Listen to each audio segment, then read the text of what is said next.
Vous êtes très nombreux à nous suivre partout dans le monde, plus particulièrement dans la deuxième région administrative du Mali, à Koulikoro. Mesdames et messieurs, bonsoir et bienvenue dans ce rendez-vous d'actualité de Cherif la télévision. À la une de l'actualité, nous continuons toujours à parler des festivités du 22 septembre, commémorant l'accession de notre pays à l'indépendance. Vous le savez, cette date hautement symbolique a été l'occasion pour certaines personnalités politiques, administratives et diplomatiques d'exprimer leurs sentiments de joie.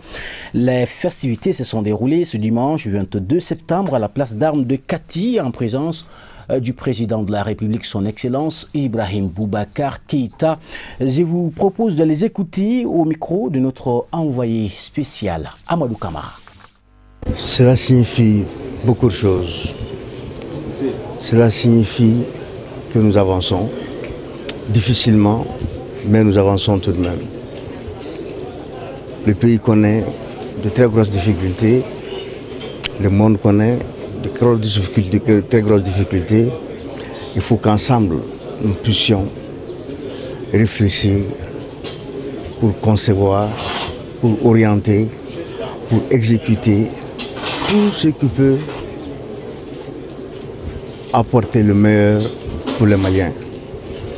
Au niveau de la ville de Bamako, je voudrais rendre un hommage mérité à toutes les populations de Bamako pour leurs efforts inlassables au quotidien pour que nous puissions faire de Bamako ce que nous souhaitons, Bamako la coquette.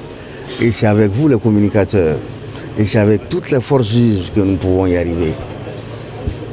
C'est avec fierté chaque année que nous célébrons cette journée commémorative de l'indépendance du Mali et profitons toujours de l'occasion de féliciter les Maliens et Maliennes à l'occasion et toujours méditer et prier pour notre pays, surtout à des moments difficiles.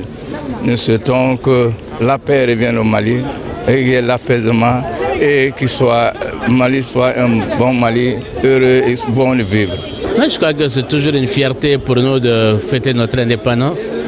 Vous savez, en 60, c'était la grande ferveur. C'est vrai qu'aujourd'hui, on a énormément de difficultés, mais je crois que c'est un moment de souvenir. Souvenir pour tous ceux qui étaient là avant, qui ont combattu, qui ont donné de leur temps, surtout qui ont donné aujourd'hui de leur vie. Et je crois que nous devons avoir une pensée pieuse pour tous ces gens. Aujourd'hui, il faut que nous regardions l'avenir. L'avenir doit être un avenir de paix, un avenir de réconciliation. Et je pense qu'aujourd'hui, tous les Maliens doivent s'unir, se donner la main pour faire en sorte que notre pays retrouve sa dignité, son honneur et que les enfants du pays, ensemble, essayent de construire un avenir radieux. Nous en avons besoin, nous avons énormément de difficultés aujourd'hui, ce n'est pas le moment de revenir là-dessus. Aujourd'hui, nous devons surtout nous souvenir de ces beaux jours qui ont fait le Mali, nous souvenir de ce qu'a été le Mali, nous souvenir que le Mali était un pays dont tout le monde était fier et les Maliens doivent rester fiers et continuer à être fiers de leur pays.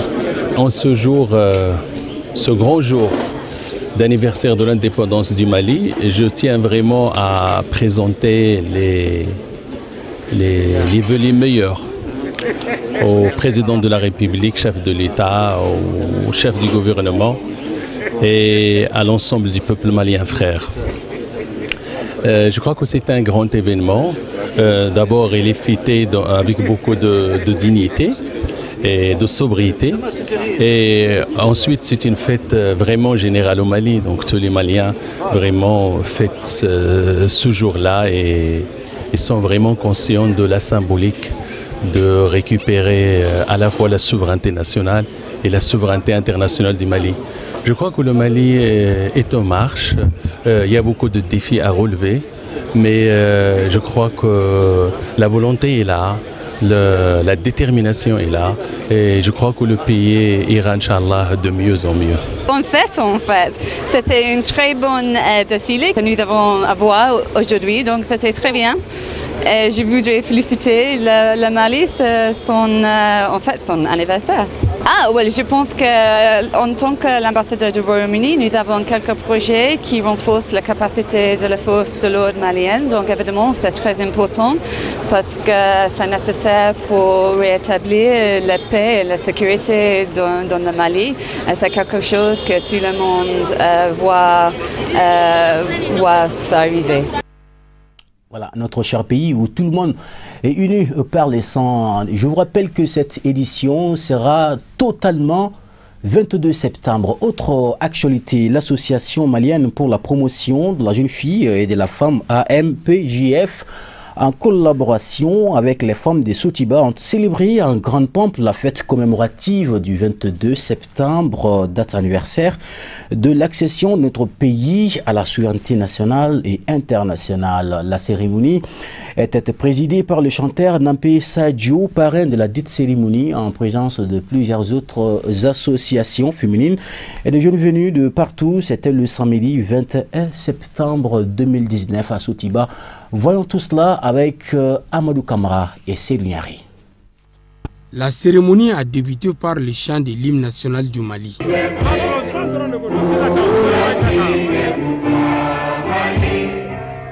Cette cérémonie commémorative du 22 septembre, initiée par les femmes de Sotiba, a été une occasion pour elles d'expliquer à leurs enfants et aux futures générations l'importance de la célébration de cette date historique pour le Mali. L'objet de cette soirée, on a constaté entre nos femmes ici du quartier que le 22 septembre, qui est une fête nationale, une fête qui commémore la naissance du Mali, est peu connue par nos enfants aujourd'hui.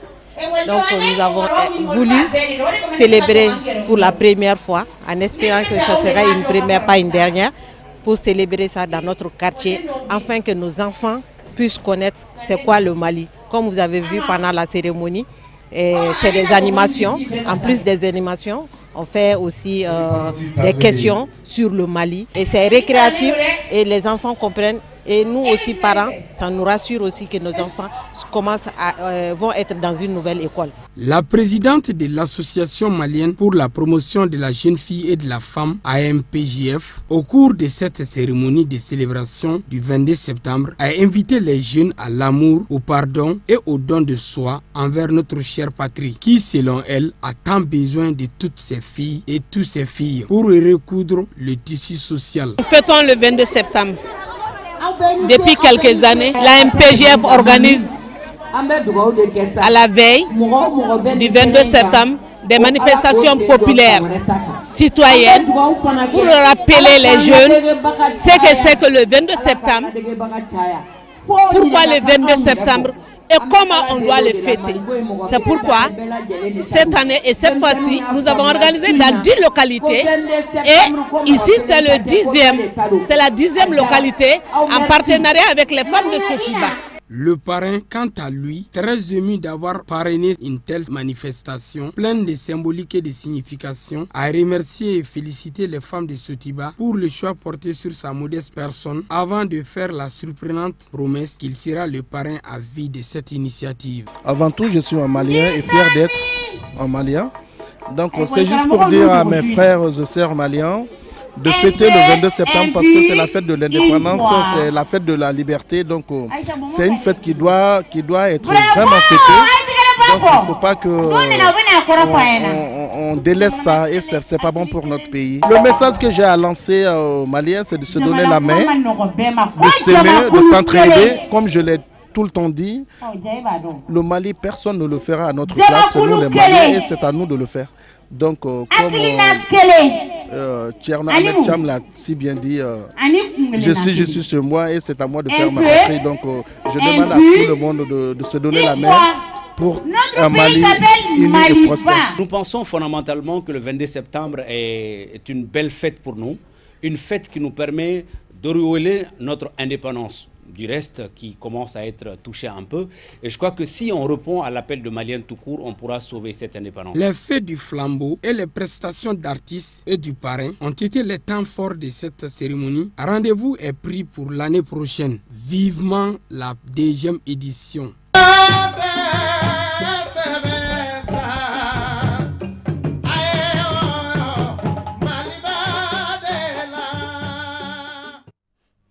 Belle chanson à l'honneur du Mali, tout à fait vivement.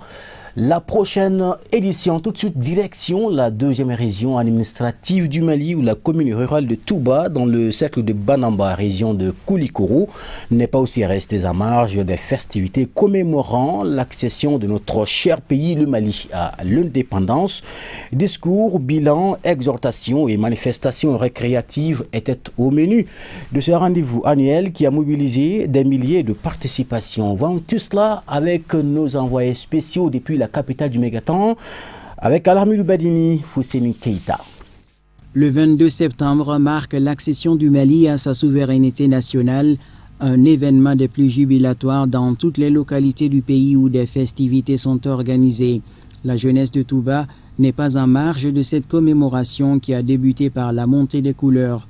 Saluant cette initiative de la couche juvénile, les autorités de la localité ont saisi cette occasion pour octroyer des lampadaires aux 6 premiers villages qui se sont illustrés dans le paiement des impôts. La commune rurale de Dugolongla est administrée aujourd'hui par 29 conseillers communaux, parmi lesquels il y a un maire et 3 adjoints qui constituent le bureau communal. Le personnel communal est dirigé par le secrétaire général accompagné de 2 régisseurs, de 3 agents d'état civil, un secrétaire, le personnel d'appui composé de gardiens de plantons et chauffeurs, un collecteur, ainsi que des agents de santé et de l'éducation relevant des domaines transférés de l'État aux collectivités territoriales. 59 ans d'indépendance, un moment solennel pour l'honorable Mahamadou Lamine Ouagué de saluer la mémoire des hommes et des femmes qui n'ont ménagé aucun effort pour que le Mali accède à son autonomie et d'inviter la jeunesse locale à une union sacrée. On est très heureux et on remercie l'ensemble de la population de Dugolongla, particulièrement la jeunesse de Dugolongla, qui ont mouillé le maillot pour organiser cette journée du 22 septembre qui fait le 59e anniversaire de notre pays. Et on demande à tout le monde de se donner la main. Au Mali aujourd'hui, on n'est pas à la recherche du pouvoir. Aujourd'hui, on doit chercher notre pays. Notre pays est en danger. Et tout le peuple doit se donner la main pour relever ces défis pour un Mali un et indivisible. L'association Touba Digakane du district de Bamako a mis à profit ses retrouvailles annuelles pour doter en matériel de travail son siège national à Touba et présenter à la population la maquette du centre de santé qu'ils entendent construire. Autant d'initiatives de développement dont se réjouira le sous-préfet de Touba avant d'insister sur le fait que beaucoup reste encore à faire pour le bien-être des populations.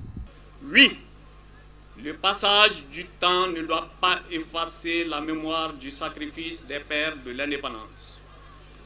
Chers citoyens, durant les 59 années de l'indépendance de notre pays, la commune de Dugolongla, comme l'ensemble du Mali, a bénéficié de nombreuses actions de développement réalisées par le gouvernement de la République et ses partenaires, les collectivités territoriales et les communautés de base résolument engagées dans des tâches d'autopromotion. Pour rehausser l'éclat de cette cérémonie, le public a eu droit à des prestations de karaté, de freestyle des joueurs de l'Académie Étoile du Mandé, des danses folkloriques et plusieurs autres activités. Plus tôt dans la matinée, l'honorable Mahamadou Lamine Ouagué avait assisté à la montée des couleurs à Banamba en présence des autorités coutumières et administratives, notamment le maire, le préfet et plusieurs autres personnalités du cercle. Vivement le 60e anniversaire de notre indépendance. Justement, autre actualité toujours en lien avec les festivités du 22 septembre pour magnifier la fête du 22 septembre. Autrement, l'association comme elle aussi de Dialakoro a organisé une journée culturelle et sportive dans la commune rurale de Koula. Donc c'était ce dimanche 22 septembre. Voici le reportage de Tata Touré Abdoulaye Sougoulou. L'association Kanou des ressortissants de Djalakoro a célébré la fête commémorative du 22 septembre, date anniversaire de l'accession de notre pays à la souveraineté nationale et internationale. La cérémonie a réuni les responsables coutumiers de la commune rurale de Koula et une participation massive de la population. Une soirée culturelle dans la nuit et des activités sportives dans la matinée ont marqué cette grande retrouvaille, un moment de communion permettant aux uns et aux autres de se revoir et de faire vivre leur culture afin de favoriser la sauvegarde du patrimoine culturel africain. Nous plaçons cette rencontre dans un contexte de citoyenneté et également vu la situation que connaît le pays. Et il est le devoir de nous tous d'essayer d'améliorer les conditions de cohésion à travers tous les pays. Et c'est cette idée qui nous a motivés à initier cette rencontre et cela fait notre 3e édition cette année. Comme d'habitude et comme toutes les associations, nous sommes une association qui évolue dans le domaine d'aider la population et dans beaucoup de domaines. Et le support y fait partie. Sinon, on a eu à faire des réalisations sur le plan financier, matériel. Et comme la fête de l'indépendance, ça c'est la fête qui concerne presque tous les pays et tous les Maliens. Et nous avons saisi cette occasion cette année pour encore manifester notre joie et toujours dans la mouvance d'améliorer les conditions de cohésion à travers tous les pays. Bon, moi je suis très impressionné par rapport à l'engouement même de l'organisation, puisque moi personnellement je ne m'attendais pas à ça. Vraiment j'ai dit bravo aux organisateurs qui ont même mouillé les maillots. Et je crois qu'aujourd'hui, tous les Djalakoro sont fiers. Toute la commune rurale de Koula, dans le cercle de Koulougourou, est fière aujourd'hui. Puisque le 22 septembre, comme vous le savez bien, c'est une fête nationale. Une date à laquelle notre pays a accédé son indépendance à la souveraineté nationale et internationale. Donc c'est une fête où tout le monde doit la fêter de sa manière. Et aujourd'hui nous sommes à Djalakoro pour fêter vraiment cette fête nationale. Et je profite de l'occasion pour vraiment saluer l'ensemble des villages qui nous ont aidés à la mobilisation et à l'organisation de cette fête nationale. Et aujourd'hui vraiment moi je suis très fier. Le chef de village s'est réjoui que les jeunes de la commune rurale de Koula se réunissent autour de lui pour célébrer avec éclat la fête de l'indépendance. Mon dernier mot, c'est à l'endroit toujours de la jeunesse de Djalakoro en particulier et en général la jeunesse de Koula, la commune rurale de Koula dans le cercle de Koulougourou. Aujourd'hui, nous sommes dans un processus où chacun doit se donner la main. Chacun doit se donner la main, qu'est-ce que ça veut dire? Parce que nous sommes dans une phase où vraiment notre pays traverse une crise un peu difficile. Donc il a besoin de tous ses fils pour vraiment se donner la main afin que nous puissions obtenir l'objectif visé. L'objectif visé c'est quoi? C'est la cohésion sociale, c'est la solidarité entre les Maliens. Et aujourd'hui je lance cet appel non seulement à l'endroit de Djalakoro mais aussi à l'ensemble de toute la jeunesse du Mali. Je remercie toujours toute la population du village, toute la population de la commune de Koula. Et vraiment ça nous va droit au cœur et on espère toujours voir améliorer et multiplier ces genres de rencontres pour enfin obtenir l'objectif visé, ce qui est la culture, la cohésion et l'esprit de citoyenneté à travers tous les pays, entre toute la population. Au cours de la cérémonie, un vibrant hommage a été rendu à nos illustres disparus pour le repos éternel de leur âme. Bien, pour refermer cette page spéciale, notons que dans le cadre des festivités commémoratives du 22 septembre, le groupement dénommé Benkadi des femmes de Wolofobougou Bolibana a initié une manifestation culturelle sur la place publique du quartier. Une communion des femmes pour exprimer leur devoir patriotique et attachement au fondement de la République à l'occasion de la fête nationale. Une activité festive placée sous les signes de la cohésion sociale et de l'entente entre les fils du pays. Plusieurs personnalités communales étaient présentes pour rehausser l'éclat de cette manifestation culturelle teintée de chants et de danses folkloriques pour célébrer le Mali. Le maire de la commune rurale du Mandé, Noum Kelepili, s'est félicité du choix du thème tout en réaffirmant son entière disponibilité aux côtés des femmes de Wolof-Bougou Libanan. Le parrain de l'événement, Daha Keïta, a lui aussi dit toute sa fierté à l'endroit des femmes dans cette initiative qu'il juge hautement citoyenne. La cérémonie a pris fin par des mots de remerciement de la présidente des femmes de Wolof-Bougou Libanan à l'endroit du public sorti célébrer le 22 septembre avec elle dans la joie et dans la bonne humeur. Voilà, tout de suite, nous vous proposons l'actualité sur la scène internationale. C'est en plus bref et en image commentée par Marietou Diallo.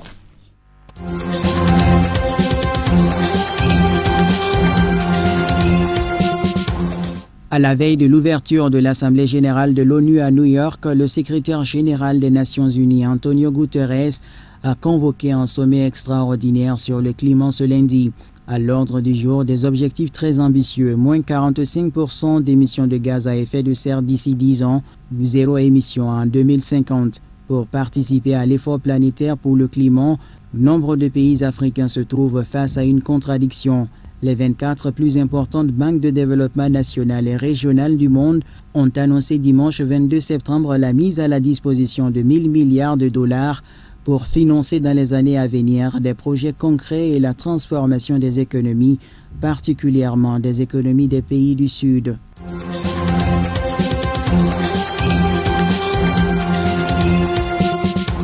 Le frère du président déchu, Abdelaziz Bouteflika, est accusé d'atteinte à l'autorité de l'armée et complot contre l'autorité de l'État. Il avait été arrêté le 4 mai dernier avec 2 anciens responsables des services de renseignement. Le chef d'état-major Ahmed Gaïd Salah a régulièrement désigné la bande comme hostile aux intérêts du pays et a promis de la neutraliser. Ce que la justice militaire leur reproche, ce sont plusieurs réunions pour organiser une transition au moment où Ahmed Gaïd Salah appelait à la destitution d'Abdelaziz Bouteflika, accusé de conspirer autour des revendications du peuple.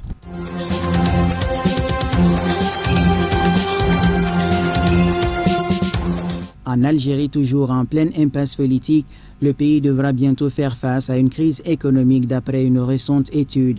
Si le prix du pétrole brut peine à se maintenir à plus de $60, l'Algérie nécessiterait un baril à $116 pour équilibrer son budget. L'inflation poursuit quant à elle sa croissance et devrait passer de 4,3% en 2018 à 5,6% en 2019 d'après les prévisions du Fonds monétaire international. L'étude rappelle également que le gouvernement algérien avait eu recours à la planche à billets en octobre 2017 pour financer le déficit budgétaire. Le Premier ministre Noureddine Bedouine a mentionné la proposition du gouvernement concernant un possible recours au financement extérieur.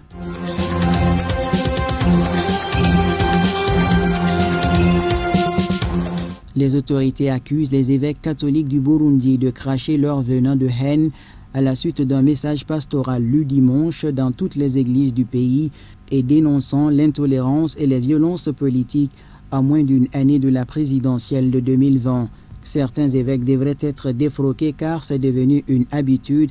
À la veille des élections, ils doivent cracher leur venin de haine à travers des messages incendiaires, a tweeté le conseiller principal du président burundais en matière de communication.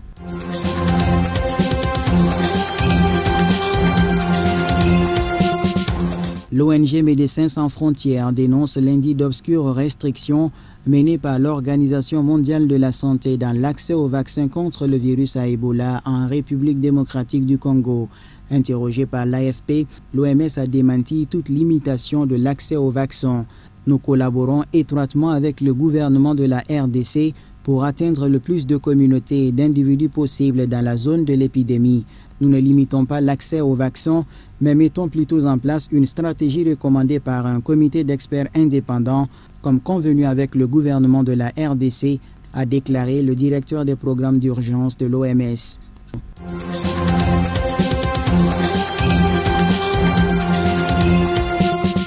Sept morts dans l'effondrement d'une salle de classe à Nairobi. Le bâtiment s'est effondré peu après 7h, 4h GMT, au moment où les enfants entraient dans la classe. Jusque-là, nous pouvons confirmer que nous avons 7 morts et 57 autres écoliers ont été hospitalisés, a déclaré la porte-parole du gouvernement. Des centaines d'habitants de Dagoretti, une zone pauvre où les habitants vivent dans des abris de fortune, se sont rassemblés autour du site où les sauveteurs fouillaient les décombres pour trouver des survivants. La Croix-Rouge kenyane a indiqué que les efforts de sauvetage se poursuivaient sur le terrain.